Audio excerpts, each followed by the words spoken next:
चीजें सेम होती हैं, आपका माइंडसेट कैसा है उस चीज से उसका पूरा डायमेंशन बदल जाता है। जैसे बस में कोई ट्रैवल कर रहा है और किसी ने पॉकेट मार लिया, तो बोल सकता है कि भाई बस में तो सारे लोग चोरी चढ़ते हैं, मत चढ़ना, हम नहीं चढ़ेंगे। लेकिन कोई आदमी ये सोच सकता है कि नहीं भाई, हमने अपनी गलती की, हमने अपना सुरक्षा का ध्यान नहीं दिया, अगली बार से हमको अपना पॉकेट बचा के चलना, अच्छे से चलना, चाहे कहीं भी चलना। तो माइंडसेट का फर्क है। तो ये माइंडसेट, क्योंकि यहाँ पे सर कोई कमी नहीं है, बिहार के लोग बहुत हार्ड वर्किंग हैं, दे आर वर्किंग। वहाँ के जितने बिजनेस हैं और जो लोग हैं सब यहाँ के काम कर रहे हैं। दुबई देखिए पूरा भरा हुआ है। अब बात है कि यहाँ से लोग और अच्छे तरीके से इसको अप्रिशिएट हो। जब इतने लोग बाहर में रह रहे हैं, हमारे एनआरआई बाहर में रह रहे हैं, तो उस चीज को अच्छे से, और बिहार का डेवलपमेंट में उसमें सहयोग उनका होना चाहिए। और इस चीज को सब कुछ सोच के समझ के ये करने के लिए हम लोग आज यहाँ पे एकत्रित हुए हैं, एक प्रेस कॉन्फ्रेंस बुलाया गया है। ये छोटा सा ब्रीफ था। एक और यहाँ पे मोटिव है हमारा, इसी से मिलता जुलता, हम लोग अगले महीने नवंबर में 10 तारीख को एक नेशनल इंटरनेशनल लेवल का समिट करने जा रहे हैं, जो कि आपके पटना में रेड वेलवेट होटल, बहुत नामी होटल है, उसमें ये समिट होने जा रहा है, जहां पे नेशनल और इंटरनेशनल लेवल से जो बिहार के मुख्य ऐसे लोग जिन्होंने अच्छा किया है यहाँ के लिए, चाहे वो दलकुश कुमार हो, चाहे यहाँ पे आईएएस रहे हैं, आईपीएस रहे हैं, आईजी शिमला है SK Singh sir, dean Himachal university के डॉक्टर रामेश चौधरी, जिनका भी जुड़ाव इस मिट्टी से रहा है, जो आज सफल है, वो बहुत फेमस है, उन सबको हम लोग बुला रहे हैं, एकत्रित कर रहे हैं, ताकि यहाँ के जो लोग हैं वेट किया। आज बहुत ही खास मौका है। मैं आपके बीच नीतीश प्रकाश सूर्या उपस्थित हूं, और आज हम लोग जिस मौके पर उपस्थित हुए हैं, बहुत ही क्या बताएं, दिल से जुड़ा हुआ संस्थान है, और आप सभी परिचित हो चुके होंगे स्वर्णिम मिथिला संस्थान के नाम से। और हमारे बीच गरिमामय उपस्थिति है, अभी मैं परिचय करवाऊंगा, परिचय लूंगा अभी। और आज जिस एनजीओ, जिस संस्थान के बारे में बात करने के लिए उपस्थित हुए हैं, प्रेस कॉन्फ्रेंस आपके बीच रखा गया है। हमारे बीच संस्था के director sir doctor Raj Kumar Jha का मैं बेसिक बहुत अभिनंदन करना चाहूंगा, स्वागत करना चाहूंगा, चाहूंगा तालियों के साथ स्वागत किया जाए। इन्होंने इस मिशन को बनाया, और आज हम लोग उस पर बात करेंगे। थोड़ा सा ब्रीफ कर दूं, ये स्वर्णिम मिथिला संस्थान, और इसके बीच में हमारे पास ऑनलाइन मोड में जुड़े हुए हैं कैप्टन प्रकाश सर, साथ ही sector of trust Manilal Pathak sir का भी मैं शुक्रिया अदा करना चाहूंगा। हमारे साथ सर क्या नाम है chief engineer Manish Ranjan sir आए हुए हैं, जो कि चीफ इंजीनियर हैं मर्चेंट नेवी में, तो इनका भी मैं खास अभिवादन करना चाहूंगा। डॉक्टर विजय कुमार झा सर हैं हमारे बीच में, मिथिला संस्थान से, स्वर्णिम मिथिला संस्थान से। और सर प्रेम सागर जी का भी मैं बहुत बहुत आभार व्यक्त करना चाहूंगा कि हमारे बीच आज यहाँ पे उपस्थित हैं। और सर है हमारे बीच में कैप्टन ज्ञानेंद्र सिंह, राइट। तो आपको इनसे डायरेक्टली भी बात करने का मौका मिलेगा। बस मैं थोड़ा सा ब्रीफ करना चाहूंगा, ये स्वर्णिम मिथिला संस्थान है क्या, ये क्या काम करता है, और आपके हम लोग किस मोटिव के साथ यहाँ पे उपस्थित हुए हैं, ताकि आप अपने सही प्रश्न इनसे पूछ सकें और वो चीजें जा सके। देखिए, मैं बताऊं तो स्वर्णिम मिथिला संस्थान एक एनजीओ है जो कि विदेश में रह रहे, खास करके बिहारी जो विदेश में रह रहे हैं, जिनको हम लोग एनआरआई कहते हैं, उनके लिए काम करता है ना। तो भारत में बाहर बसे काम कर रहे बाकी जितने भी बिहारी हैं, आने का उम्मीद है, कुछ सर्विंग, कुछ रिटायर्ड सीनियर ब्यूरोक्रेट्स का आ रहे हैं, कंफर्मेशन है, उम्मीद नहीं, वहाँ कंफर्मेशन है हमारे पास। मतलब आपने ये भी पूछा कि कितने लोग आएंगे, कौन कौन वहाँ मौजूद होंगे। 200 लोग, चाहे ब्यूरोक्रेट हो, मिनिस्टर्स हो, मरीनर्स हो, उनके फैमिलीज हो, जो खुद इन्फ्लुएंशियल पोजीशन पे हैं, वो लोग आएंगे। फिर जो भी समिट होगा, जिसका कि मेन बोल्ड शब्द दिया गया है ग्लोबल। बिहार से बहुत लोग बाहर गए लेकिन वापस जुड़े हुए नहीं, चाहे वो बिहार से बाहर देश में हो या देश के भी बाहर हो, तो उनको जोड़ना है। जोड़ने से फायदा क्या है, जब उनको जोड़ेंगे वो वापस आएंगे, उनका पैसा वापस हमारे राज्य में आएगा। जब वो पैसा यहाँ भेजेंगे, वो पैसा कहाँ इस्तेमाल होगा, हमारे राज्य में इस्तेमाल होगा। ग्लोबल को जोड़ना, पंजाब क्यों छोटा राज्य होते हुए भी बहुत प्रॉस्पर करता है, आधा से ज्यादा लोग कनाडा में है, वहां से पैसा भेजते हैं, वहां इस्तेमाल होता है। हमारे यहाँ ये चीज नहीं हो रहा है, इसलिए उन लोगों को जोड़ना है। उनको जोड़ने के लिए उनको सुविधा देना पड़ेगा। वो सुविधा हम सरकार से मांगेंगे कि एनआरआई को सुविधा दीजिए, वो आते हैं तो उनके लिए एक सिंगल विंडो बनाइए कि कोई तकलीफ हो, आपके पास अपनी तकलीफ का निदान करा सके। अब वो 10 जगह भागते हैं, उनके पास उतना समय नहीं रहता है, 10 दिन की छुट्टी में आए हैं, 10 जगह भाग रहे हैं, चले जाए। ऐसे चीजों को, कल्चर को लेके आगे बढ़ना है। एजुकेशन के बिना कुछ भी नहीं है। आज अगर हमारी स्थिति ये है तो इस वजह से क्योंकि हम सही एजुकेशन नहीं दे पा रहे। ये जगह, ये भूमि, ये स्वर्णिम भूमि जो है, यहीं से सबको एजुकेशन मिलता था, चाहे वो चाइना तक हो, चाहे वो यूरोप तक। नालंदा सबसे फेमस रेजिडेंशियल यूनिवर्सिटी सिर्फ हमारे ही राज्य में, और आज हम एजुकेशन को ही लेके गुमराह हो गए, क्योंकि हम एजुकेशन जिसको देना चाहिए उस उम्र को सही रास्ता नहीं दिखा पा रहे। आज आप लोग यहाँ बैठे हैं, आप लोग के भी बहुत बड़े बड़े ड्रीम्स होंगे, और आज आप खुद पीछे मुड़ के देखिएगा तो हमको क्या एजुकेशन मिला कि हम यहाँ तक पहुंच पाए, हम और आगे क्यों नहीं पहुंच पाए।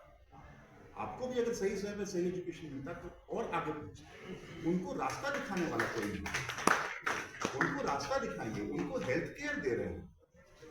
आज आप मेडिवर्सल में बैठे हैं, क्यों यहाँ पे बैठे हैं? क्योंकि हम इनके साथ जुड़े हैं। कितने लोग इस तरह का प्रेस कॉन्फ्रेंस मेडिवर्सल जैसे जगह में कर पाते हैं, क्योंकि ये भी हमारे साथ, हमारे स्ट्रेंथ में। ऐसे लोगों को जब जोड़ के साथ में लाए हैं तो हम काम कर पाएंगे अपने मैसेज को। जब भी कोई मीटिंग होती है, कोई इवेंट होता है, फेरर्स हैं जिसमें मर्चेंट नेवी है जो समुद्र पे काम करते हैं, कई लोग लोडर का काम करते हैं, वहां पे कैप्टन है, और भी कई तरह का पोस्ट होता है। इसके साथ साथ एविएशन इंडस्ट्री यानी कि जो फ्लाइट में जितने भी लोग काम करते हैं यहाँ से खास करके हैं, उन सभी के लिए, उन सबके कल्याण के लिए हमारी संगठन संस्था जो है वो काम करती है। ये पहला मुख्य उद्देश्य है। दूसरा, जब वो लोग बाहर काम करते हैं, अपने देश को, अपनी मिट्टी को छोड़ के बाहर काम करते हैं, तो उनका परिवार जो यहाँ पे है, उनके कल्याण के लिए, उनको एक तरह से इनोवेट करने के, उनको सोचने के लिए हमारी संस्था उनके परिवार को समर्थन करने का काम करती है। इसके साथ साथ मैरी टाइमर्स, राइट, बिल्कुल सही बोला आपने सर। स्वास्थ्य सेवा में नवाचार और समर्थन प्रदान करना, शिक्षा क्षेत्र का विकास और वृद्धि करना। जैसा कि पता है आपको कि बिहार अभी शिक्षा में हम लोग कोशिश कर रहे हैं, बहुत अच्छा हम लोग को कंपेयर करना है, ऊपर जाना है, लिटरेसी रेट को बढ़ाना है। उसके लिए हम लोग पूर्ण सहयोग कर रहे हैं और मिलजुल के हम लोग को काम करना है। बिहार की औद्योगिक और कृषि वृद्धि को बढ़ावा देना, औद्योगिक यानी कि बिजनेस यहाँ डेवलपमेंट, और साथ में बिहार हमेशा से कृषि प्रधान राज्य रहा है सर, तो उसको डेवलपमेंट करना, ये हमारे संस्थान का मुख्य उद्देश्य है। बिहार पर्यटन को प्रोत्साहित करना, जैसे यहाँ से लोग बाहर जाते हैं घूमने के लिए, अब धीरे धीरे जब ये चीजें बढ़ रही हैं तो बिहार का टूरिज्म, चाहे वो राजगीर हो, गया हो, मिथिला हो, रोहतास हो, भभुआ, सासाराम, जितने भी हैं, बहुत सारी चीजें यहाँ पे। मेरे कई फ्रेंड्स हैं जो कि आज सर हिडन वाटरफॉल्स है ना, गुप्त वाटरफॉल्स को निकाला है, तो अभी वहां पे धीरे धीरे वो डेवलप हो रहा है। बिहार सरकार भी इसमें काफी अच्छा काम कर रही है, तो उसके लिए संस्थान प्रमोट कर रही है। बिहार में अगेन जो अगला एजेंडा है लिंग समानता, जिसको बोलते हैं कि मेल और फीमेल का रेशियो, उसको सही करने का, उसको इक्वल करने का प्रयत्न कर रही है। सामाजिक विकास का समर्थन देना, और अंत में बताऊंगा बिहार की संस्कृति और गर्व को बढ़ावा देना। जैसे सर ने बहुत अच्छी बात कही कि हम लोग जब बाहर थे तो पहले जब बिहारी बुलाया जाता था तो एक गाली से लगता था, लेकिन आज कहीं ना कहीं पर्सपेक्टिव बदल रहा है सर, कि अब अगर कोई बोल दे बिहारी तो एक गर्व महसूस होता है। तो ये धीरे धीरे ये चीज काम करती आ रही है। हम लोगों ने रजिस्ट्रेशन अभी रिसेंटली जुलाई अगस्त में किया। जो आपने सवाल किया कि जो समय मिथिला संस्थान की बैनर से हम लोगों ने कई सारे कार्यक्रम जी पीछे भी देख रहे हैं। जहाँ तक 10 तारीख का सवाल है, 10 तारीख को हम लोगों ने ये सोचा कि बिहार की राजधानी पटना में जी इसका जो पहला जो ये सबमिट किया जाएगा, global Bihari business maritime culture summit 2024 के नाम से, उसमें महामहिम राज्यपाल महोदय को भी हम लोगों ने न्योता किया है। उन्होंने कहा है कि उसमें वो आ सकते हैं, कंफर्मेशन किया कि लोगों का इंतजार है।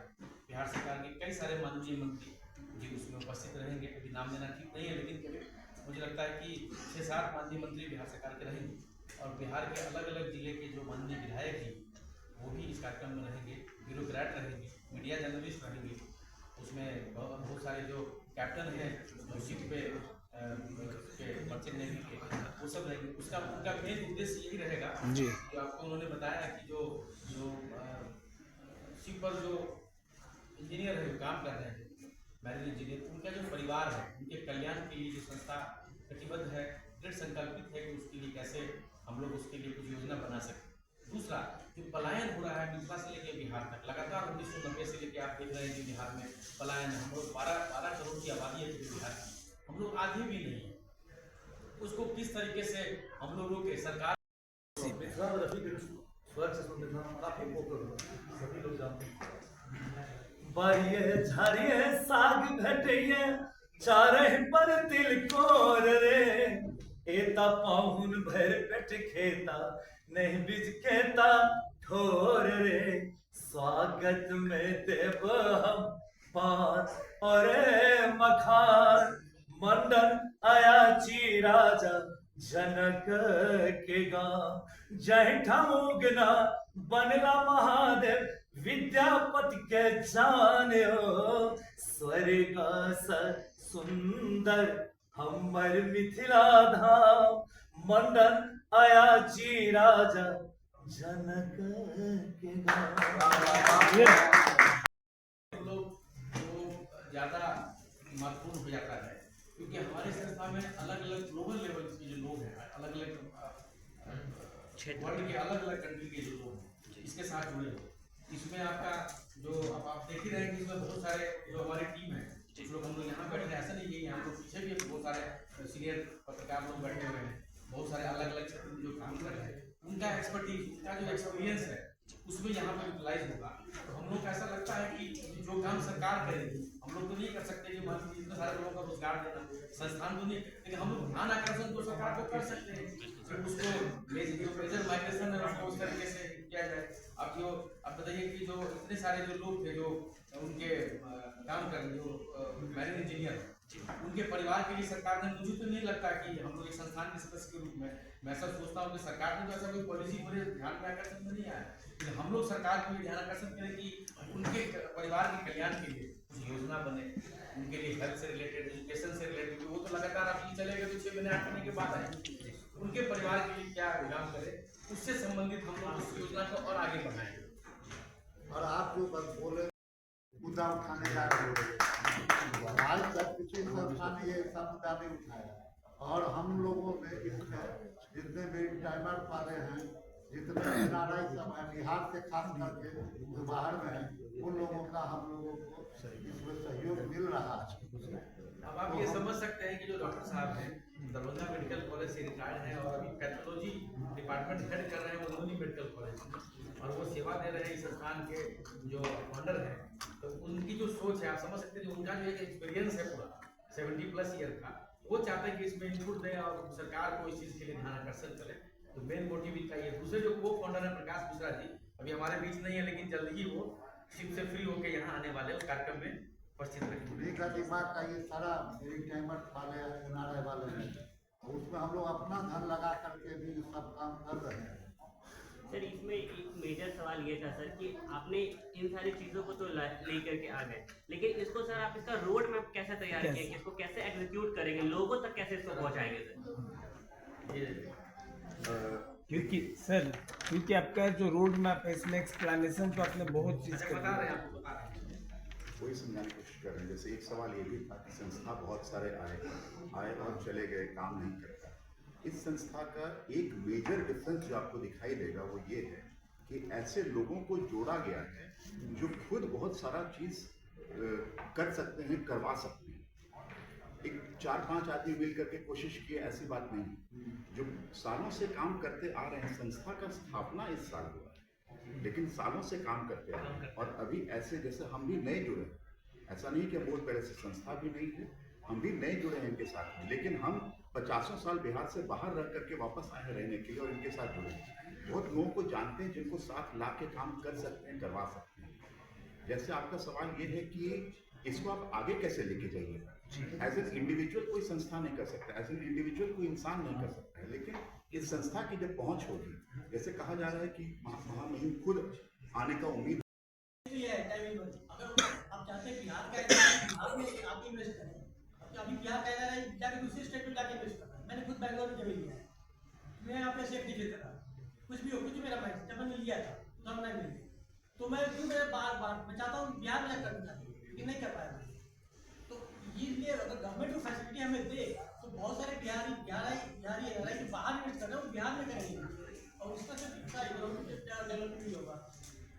तो वो सिंगल विंडो का डिमांड है हमारा, जो स्पेशल कोर्ट है, स्पेशल थाना है, ताकि हमारा टाइम बचे, टाइम बचेगा तो फिर टाइम उसको जो हमारे अलग अलग राज्य में हमारे लोग जा रहे हैं जो व्यवसाय करते कि हम लोग हमेशा हमारा जो संस्थान है वो हमेशा कहता है कि अगर कोई जाके वहाँ बड़ा इंटरव्यूअर बनता है, कोई बहुत बड़ा मीडिया जर्नलिस्ट बनता है या कोई ब्यूरोक्रेट IAS IPS बन गए, ये हमारे बिहार और जिला के लिए गौरव की बात है। तो 10,000 12,000 15,000 के लिए कोई यहाँ से इसको नौकरी करने के लिए जाना पड़ता है, तो हमारा जो सबसे निचला संस्थान है उसके लिए काफी गंभीरता पूर्वक इस चीज को विचार कर रही है कि सरकार को ध्यान आकर्षण करें कि उसको यहीं पर रोजगार हो। और जो एक मेजर माइग्रेशन है वो यहीं पर उनके रोजगार हो।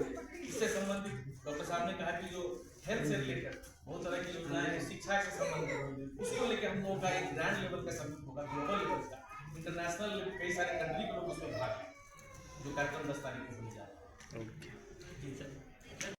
पेपर फिर जितने लोग प्रेजेंट होंगे, चाहे वो चीफ मिनिस्टर हो, सबको प्रेजेंट किया जाएगा कि ये निष्कर्ष निकला है हमारे डिस्कशन में। लोगों की तरफ से जो राय विचार आया, हमने जो राय विचार किया, सबको ये गुण निकल करके आया है। हमारा आपसे ये रिक्वेस्ट है कि इन चीजों को बिहार में इम्प्लीमेंट किया जाए ताकि हम अपने स्टेट को बाकियों के कंपैरिजन में ला सकें। ये हमारे बीच में कैप्टन